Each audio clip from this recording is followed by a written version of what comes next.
কালকে আমি ভীষণ বড় একটা পাপ করে ফেলাইছিলাম। কালকে হচ্ছে বাসন মাজতে ছিলাম, বাসনের মধ্যে একটা সুন্দর বড় সুন্দর দামি কাপ ছিল, সেই কাপটা বাসন মাজতে যায় আমি ভাঙ্গে ফেলাইছি। সেই কাপটা ভাঙ্গার পর থেকে আমার মা খালি উঠতে বসতে আমাকে কথা শোনাচ্ছে, এত বড় এত সুন্দর দামি কাপটা ছিল ভাঙ্গে ফেলাইলি, তোর হাতে কোনো কিছু টিকবে না, আমি জানি তোর হাতে অলক্ষী, তোর পায়ে অলক্ষী, তুই মানুষটা অলক্ষী, কোনোদিনও সংসার করে খাইতে পারবি না, এত সুন্দর কাপটাকে তুই ভাঙ্গে ফেলাইলি, কিভাবে ভাঙ্গে ফেলাইলি।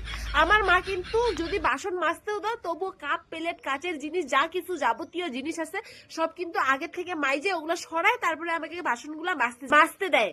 কিন্তু আমার মার এত ভরসা করছে আমাকে ভরসা করছে যে না, এই আমার মেয়েটা তো এতদিন থেকে কাপ প্লেট মাজে নাই, আজকের দিনটা মাজলে আর ভাঙবে না। এখন আমার মা আমার উপরে ভরসা করছে এতটা, আর ওই এতটা ভরসা নিয়ে আমি কাপটা ভাঙিয়ে ফেলাইছি। তখন থেকে কথা শুনে যাচ্ছে যে তোর উপরে কত ভরসা করে কাপটা রাখলাম যে তুই মাজবি, কিন্তু তোর হাতে পায়ে যে এত অলক্ষী, আমি তো জানি না তুই যে এত সুন্দর দামি কাপটাকে ভাঙ্গে ফেলাবি।